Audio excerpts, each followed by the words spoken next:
De nada.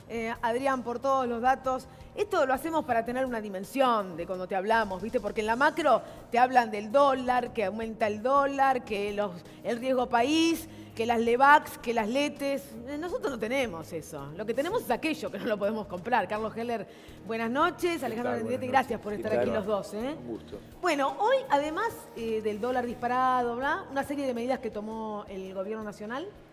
Visita del Fondo Monetario. Lo que yo quiero ver si ustedes me ayudan a traducirle a la gente en qué le complica aún más la vida. Carlos. Bueno, a ver, creo que es bastante, aunque parezca raro, a mi juicio bastante sencillo. El gobierno ha decidido entrar en la etapa de la aceleración del ajuste y por eso hizo el acuerdo con el Fondo Monetario Internacional, y esa aceleración del ajuste incluye, entre otras cosas, una fuerte devaluación que es un cambio de precios relativo, porque eso que vos recién estabas mostrando es la mejor explicación de lo que viene a ser el Fondo Monetario y lo que es este programa. Si todo se ajustara igual, es decir, el dólar se dispara, los precios aumentan porque están todo atado al dólar, sí, y el salario de los trabajadores se ajusta baja por lo mismo, ¿no? Y las jubilaciones se ajustan por lo mismo, estamos en el punto de partida. Ah, sí, pero no Pero es lo que como pasa. no es lo que pasa, Claro. hay un cambio de precios relativos. Entonces vos, yo, él y todos, hoy ganamos, en términos de moneda dura, la mitad de lo que ganábamos hace unos meses. Nos bajaron el sueldo a la mitad. ¿Por qué? Porque los productos que podemos comprar son la mitad de los que podíamos comprar hace unos meses. Entonces eso se llama ajuste. Eso se llama Simplemente ajuste. se llama ajuste. Ahora esto, no es el argumento que dicen algunos. Pasa que si no, la Argentina no es productiva, competitiva. Tenemos que bajar ese costo laboral, ese salario. ¿Competitiva para quién? No sé, es lo que son argumentos de los funcionarios. Carlos, yo digo hago de Claro, abogado es un del diablo tema, acá. porque es un tema de modelo de país, es un tema de modelo económico, es cierto. Si vos querés efectivamente ser competitivo con países donde los salarios son de hambre, donde la gente tiene salarios de esclavitud o come o le pagan con un plato de comida, ese no es el país que nosotros queremos y a donde queremos vivir. El objetivo es ser competitivos desde el punto de vista del desarrollo de las fuerzas productivas y en particular en un país como la Argentina, que su Producto Bruto, el 80% del Producto Bruto argentino es mercado interno. Entonces vos lo que tenés que hacer es incentivar la demanda y no deprimir la demanda. Exactamente. Exactamente lo contrario de lo que se está Quería haciendo. ir para saber, ya que está hablando Carlos de todo el país, qué pasa en la provincia de Santa Fe, cómo están viviendo una provincia que necesita de la cosecha, que necesita de la exportación, incluso con las últimas medidas tomadas por el gobierno nacional. Bueno. ¿Cuán mal o cuán bien está? Quizá me dice, está bárbara Santa Fe. No está bárbara ni mucho menos. Además hay un problema básico. Ahora voy a Santa Fe y a Rosario, que tienen problemas fundamentales. Pero siguiendo con el análisis de lo que decía Carlos, el problema es el diagnóstico. Acá, ¿qué nos dijeron durante mucho tiempo? El problema es que la gente gasta mucho, calienta la economía, tenemos inflación. Y eso es inflación. Sí, claro. Eso es lo que nos dijeron hasta ahora. Y emitimos mucho. Bueno, desde el 2015 hasta ahora el consumo vino bajando. Así es. ¿Qué pasó con la inflación? Sube. Muy bien, porque tenemos una inflación de costos. ¿Qué es una inflación de costos? Si yo te aumento las tarifas, te aumento la electricidad, te aumento la luz, te aumento el gas, te aumento el combustible, inexorablemente el comerciante lo va a pasar a los costos. Si el precio del dinero, el costo del dinero está en 45 en las LEVAX, ¿quién va a producir? Nadie. Ahora, con lo cual lo primero que desmentimos es, el problema es que la gente consume demasiado. Eso no es un problema económico, eso es una bendición económica. Nosotros necesitamos tener mercado interno, como bien decía Carlos, pero necesitamos una política que no esté pensada solamente para la timba financiera. Y cuando vos ves estos 2 últimos años, Rosario, ves que todo estuvo hecho efectivamente para esa especulación financiera. Y hoy fíjate lo que se decidió. Vos me preguntabas por Santa Fe. Sí. Rápidamente. Se decide eliminar el Fondo Sojero. El Fondo Federal Solidario. Sí. Exactamente, que son para la provincia de Santa Fe los próximos 6 meses 1.200 millones de pesos que llegan a las comunas, a las ciudades, para hacer cloacas. No es que la usan para consumir o para gastarla en sueldos. No es solo para inversiones. Son para inversiones concretas. Estamos hablando de un 30% de reducción de esto. Exactamente. Y también decidieron, en el día de hoy, los reintegros, dos cosas. Primero, que no van a bajar más los derivados del poroto de soja. Así es, aceites y harinas para que tengamos... Exactamente, claro. las retenciones dicen, no, te la vamos a dejar allí. Ahora, el poroto de soja te lo voy a seguir bajando. Primera pregunta, ¿qué voy a exportar más? ¿Los derivados que tienen industrialización y valor agregado, o sea, trabajo argentino, o el poroto de soja? ¿Qué dice el gobierno? No, voy a fomentar exportar poroto de soja y no aceite. Pero eso es otro golpe a la industria. Otro golpe a la industria. Y el segundo golpe a la industria, breve, es que también deciden eliminar el 66% de los reintegros. Yo sé que suena técnico, pero ¿qué es eso? Que aquel que exporta no exporte en su valor del producto impuestos argentinos. Por eso se lo devuelven. Eso es una política industrial. Ahora, lo que yo quiero saber, porque Sí. a mí me preocupa siempre qué pasa con la gente, es cómo está la provincia. Hablemos de la gente todos Correcto. los días, que tiene que comprar ese Está quebrada. aceite, el arroz, la leche. Hoy hay un 20% más de locales que están cerrando. Las pymes, hoy hicimos una conferencia en el Congreso de la Nación, en la Comisión de Industria, una teleconferencia con la FIFE, que es una federación de industria de la provincia de Santa Fe. Nos decían, muchachos, todos los sectores representados en esa confederación están todos en crisis, caídas de entre el 20 y el 30% de ventas. Carlos, ¿cómo se sigue entonces así? ¿Para dónde va? Pero aquí es un tema de modelo. Con este modelo no podés esperar otros resultados. Esto no es que le está yendo mal. Este es el resultado previsible de este modelo de país que Cambiemos vino a instalar a partir de diciembre del 2015. Efectivamente, nos vinieron con la historia de que el problema de la Argentina era la inflación y que había que bajar la inflación. Vos fíjate, cayó el Producto Bruto. Sí. Este año vamos a tener Producto Bruto negativo. La inflación récord. ¿La inflación va a estar por encima del 32, que es la meta impuesta por el Fondo Monetario?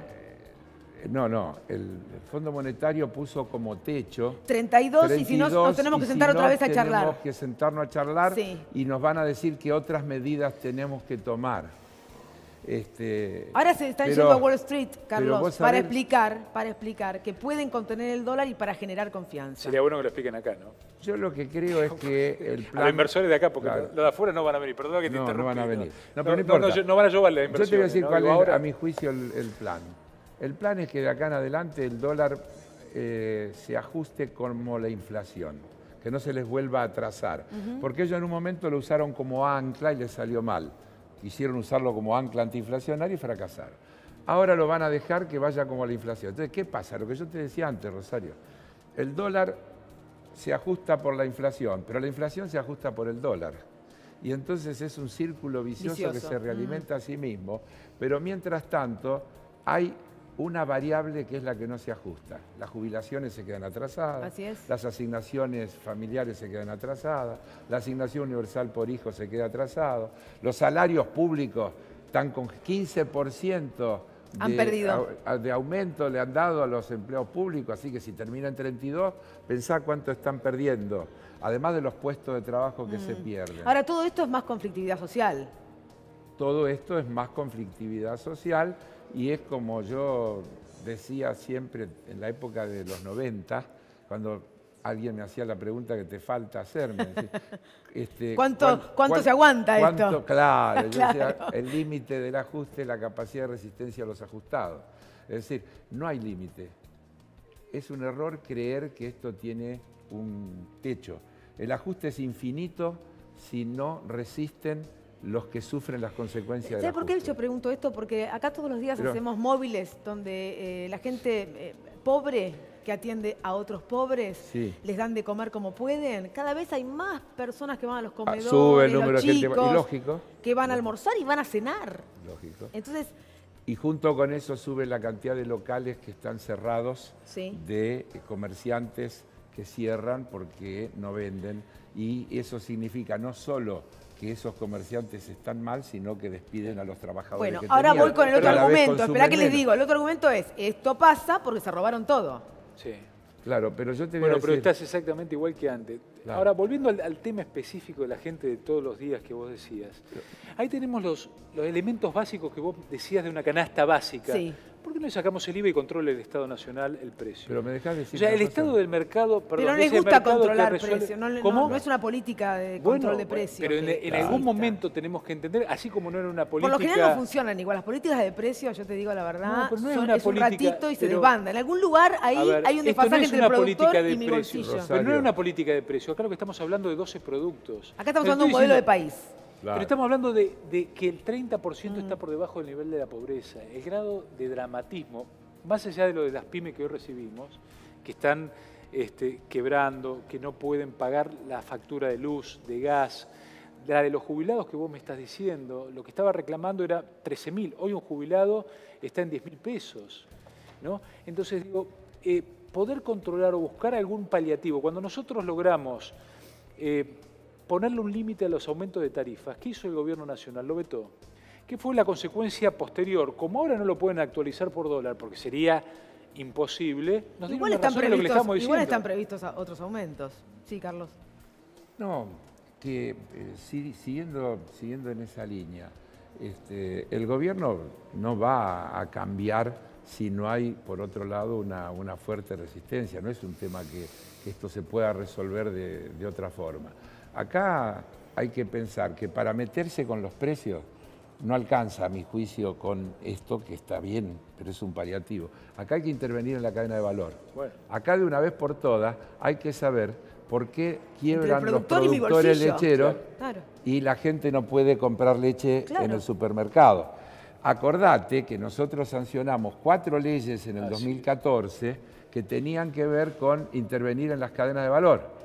¿Y qué pasó? Yo tengo un proyecto Las- también de precios ¿Qué sostén, ¿no? pasó? Para los productores. Intervinieron las organizaciones de los grandes grupos empresarios, presentaron un amparo, la justicia le dio el amparo y las leyes quedaron y nunca se pudieron En aplicar. el caso de la leche, te doy un dato particular de la leche. Si vos tomás la cadena, siempre fue 33 para el productor en el precio de góndola, 33 para la industria y 33 para el comercio. Sí. ¿Qué pasó en los últimos años con este nivel de concentración?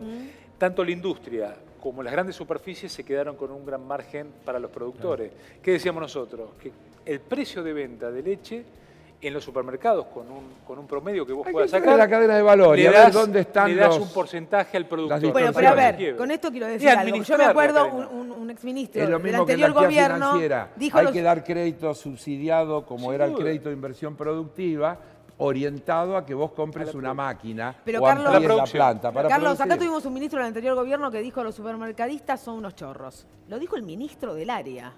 No se pudo hacer absolutamente nada. Si son unos chorros, lo siguen siendo. Pero Nadie no es pudo un decir tema de, esto no se por hace eso, más. porque no es un Sí, tema de de política. declaraciones.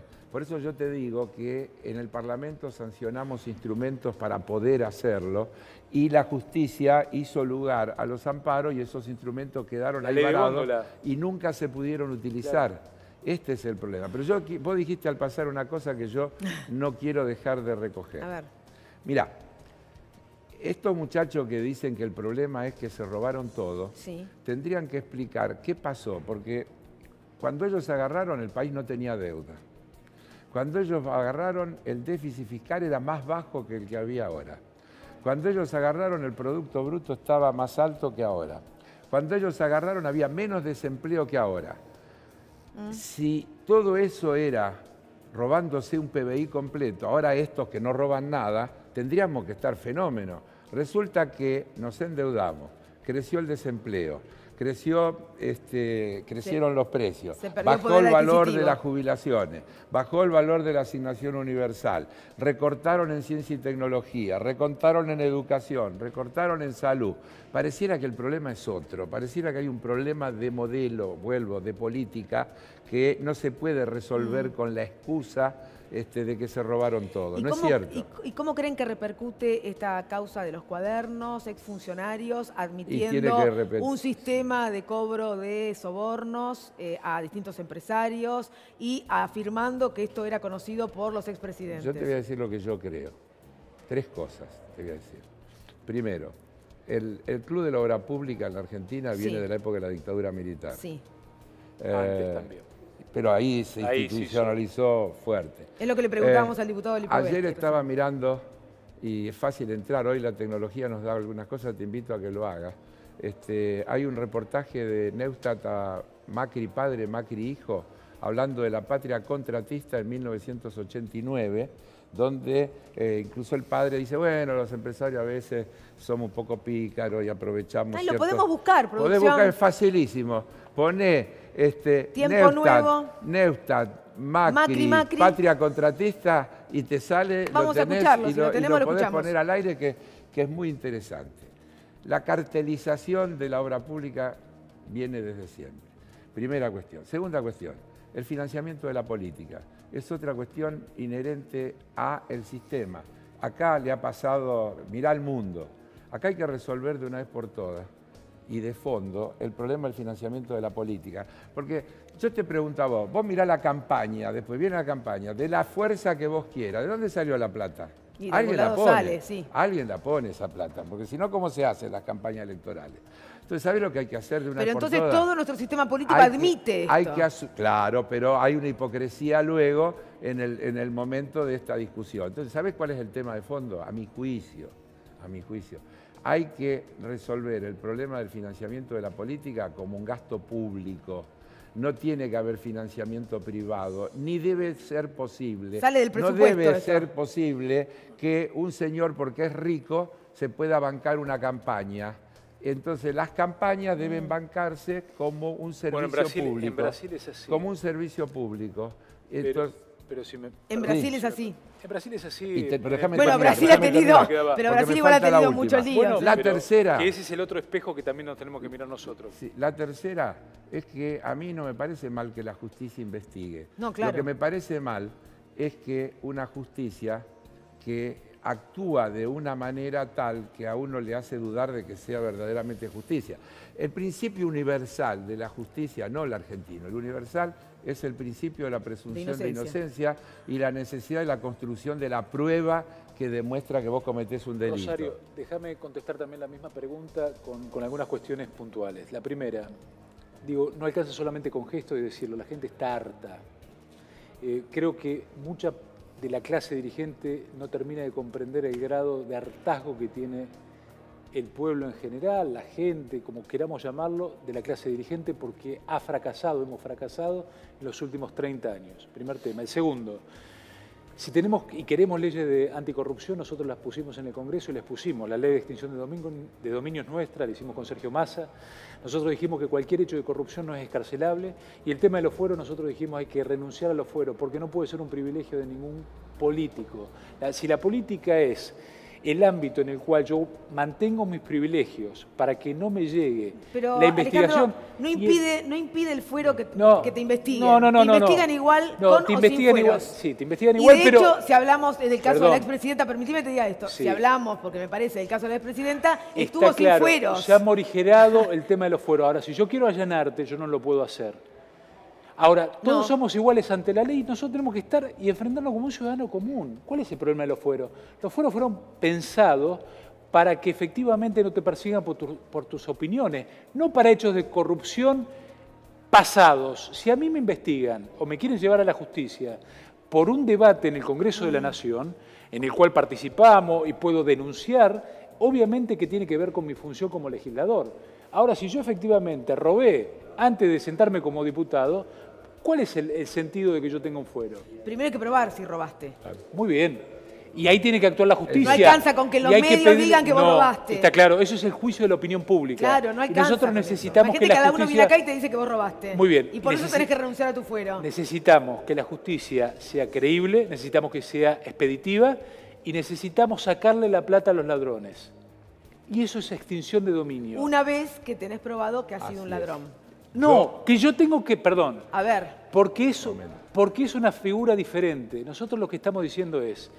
Si yo como funcionario público o si estoy investigado por narcotraficante no puedo justificar mis bienes, ahí invierto la carga de la prueba, no para cualquier delito, no para alguien que evadió un impuesto. Se pensó para el narcotráfico. Para el narcotráfico y para la corrupción, que son los dos grandes males.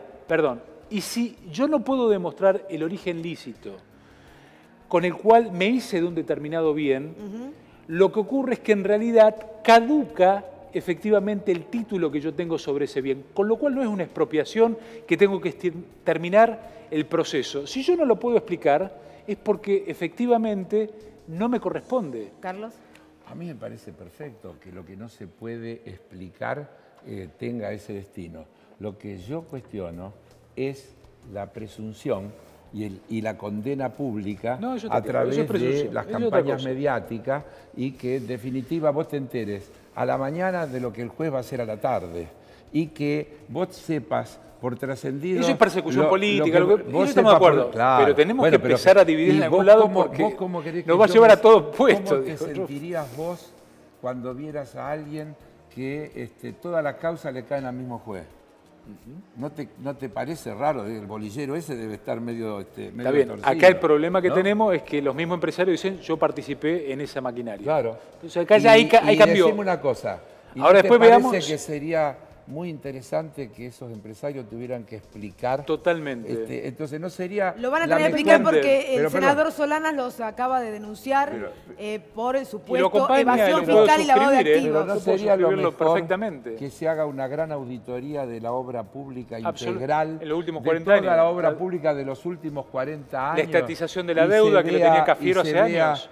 Todos los sobreprecios que puede haber habido y que en definitiva la ha pagado el conjunto de la ciudadanía. No me cabe ninguna duda. Es decir, una gran auditoría. Porque además acá, señores, hay una gran auditoría. Hay evasión fiscal. Y entonces vemos bien a fondo qué es lo que pasó. Me parece fantástico. Acá hay evasión fiscal y lavado de activos. Lavado de activos, y evasión fiscal. Porque esa plata no tributó. En un mundo moderno no tributa. En un mundo moderno donde vos si vas a comprar dólares tenés que estar en algún lugar registrado. No es que va a comprar $40 como va a lo mejor el jubilado que ahorró esos $40 y no quiere perder la plata. Una cosa más? Sino que la tiene que ir a comprar en algún lugar. Decir una cosa más? Lo que quieras. Sí, gracias. No porque me lo preguntaste, claro, obviamente. La mayor evasión de recursos que tienen los países y la Argentina como tal es la que se produce por la subfacturación de las corporaciones que facturan a sus asociadas en paraísos fiscales a precios para no pagar impuestos en los lugares de origen. La guita que se va a través de toda la fuga de capitales, que es guita negra. Bueno, tuvimos un ministro que nos dijo en el Congreso de la Nación que eran cajas de seguridad los paraísos fiscales. Claro, entonces, eso es joda, es el lugar donde va esta plata que se mueve. Yo digo, pongamos todo arriba de la mesa. Sí. Pongamos todo arriba de la mesa. Está muy bien. Pongamos arriba de la mesa las cuentas en los paraísos fiscales. Coincido. Viste, yo siempre cuento una anécdota que creo que es muy ejemplificadora. Obama, presidente, en un discurso dice una vez, no me acuerdo si en Caimán o en Bermuda, para el caso es lo mismo, dice, hay un edificio que o es el edificio más grande del mundo o es la estafa más grande de la historia universal, porque en una sola dirección hay 12.000 empresas registradas. En una sola dirección. En una sola dirección. Entonces, vos tendrías que agarrar, por ejemplo, y mirar por qué grandes bancos internacionales tienen 8 o 10 sucursales en un lugar donde no hay actividad comercial. ¿Qué hacen esas sucursales de esos bancos en esos lugares? Y el avance que se hizo por ejemplo, solamente con respecto a los Panama Papers llegó a partir del periodismo internacional. ¿Sabés cuánto? Llegó de la política, de la UIF, y de la UIF te voy a pedir que me acompañes en un proyecto que tengo de mayor autarquía. ¿Sabés cuánto se estima que es la no tributación que el mundo soporta anualmente? 520.000 millones de dólares. De plata que se le deja de pagar a los estados nacionales a través de todas esas maniobras de su facturación, de paraísos fiscales, etcétera, etcétera. Que también lo dice el OCDE, a donde quiere ingresar el gobierno actual. Así es. La pregunta que les hago es si la verdad creen que con todo este ruido, todos estos empresarios que van a tribunales, exfuncionarios, lo que va diciendo cada uno, vamos a saber la verdad y se va a cambiar algo en la Argentina, porque por lo que ustedes dicen y lo todos creemos, el sistema de la obra pública sigue funcionando igual. Y es que obra pública tiene que haber. El tema es cómo funciona. Es que tal vez lo que habría que repensar, si no habría que, por eso otra vez, con una idea de modelo, pensar que sea el propio Estado el que haga la obra pública y no empresarios privados. Porque todo esto empezó en un momento determinado. Antes la obra pública la hacían trabajadores estatales que eran empleados de Vialidad Nacional que hacían la ruta. y decían que no eran eficientes, que eran muy caros. Así es. Entonces se vendió todo, se privatizó todo, etcétera, etcétera. Y entonces, por ejemplo, se privatizaron los ferrocarriles porque daban déficit y después ese déficit se convirtió en el subsidio que tenían los ferrocarriles. Ahora, la pregunta, Entonces, Carlos, que quiero hacerles es porque aquí se dice que puede haber, como decimos nosotros, hay otra historia, que quizás con todos estos empresarios señalados, cuestionados y debiendo explicaciones a la justicia, quienes ingresen al juego de la obra pública sean empresas estadounidenses. es muy probable.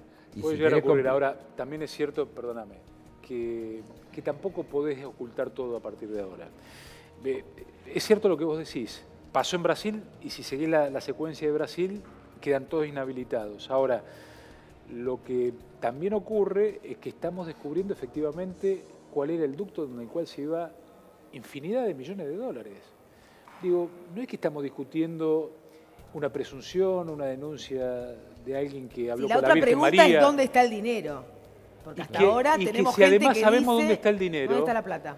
Si sabemos dónde Ahora, está los empresarios necesitamos los norteamericanos. instrumentos. El dinero tiene que estar en algún lado. Es imposible que no deje mal. Sí, no comparemos con Lavallato, porque en Lavallato había No, transferencias no, bueno, bancarias, es que acá cuentas. tiene que haber plata en algún lado, ¿no? Rosario, Pregunto si yo. la plata y la coima era con dólares, hay una ruta del dinero. Y la UIF tiene que haber, y los bancos tienen, y las financieras Hasta tienen ahora que eso tener... no está, quizás. Bueno, es que falta un montón. Bueno. El tema es si quieren cortarlo en algún determinado ahora lugar ahora o lo lo raro avanzan. es que para algunos aparecieron cuentas, ¿eh? Sí. Y sin embargo los jueces rápidamente las archivaron y dijeron que no era grave. Como Servide, Este, en su momento también, que sí, por eso que todo, por eso hubo, digo, te hubo hicieron... montones de cuentas que No, se por eso que se hay muchos quedaron jueces allí, que ¿no? tienen miedo de investigar al poder de turno. Así que sería Es bueno cierto. que todas estas cuentas que ahora aparecieron, no, yo no tengo nada que ver, me pusieron porque yo le presté el nombre, ¿viste? Todas esas cosas que pasan. Ahora, ¿Y cómo esas empresas, que son Yo estoy empresas de muy acuerdo. grandes, con mucho contralor, cómo hicieron para sacar varios millones se de le dólares? podría Bueno, pedir a los eso. bancos internacionales, por ejemplo, que... Bueno, esto que- va a traer un gran problema que también en- trajeran, sí. el detalle de todas las cuentas. Por Movida. ejemplo, ¿vos te acordás la investigación que hicimos sobre las cuentas que estaban en Suiza? Que se formó una comisión investigadora bicameral. Yo formé parte de esa comisión investigadora. Es decir, que por eso algunas cosas que yo me acuerdo que pregunté en esa reunión a algún representante de un banco internacional, que le traje la lista y le dije, ¿me puede explicar por qué su banco tiene toda esta sucursal en todos estos lugares? Y no lo puedo explicar. Y no, me dijo que él manejaba la sucursal de la Argentina, que lo otro era un problema internacional que Bueno, no podía yo explicar. les quiero contar, yo tengo que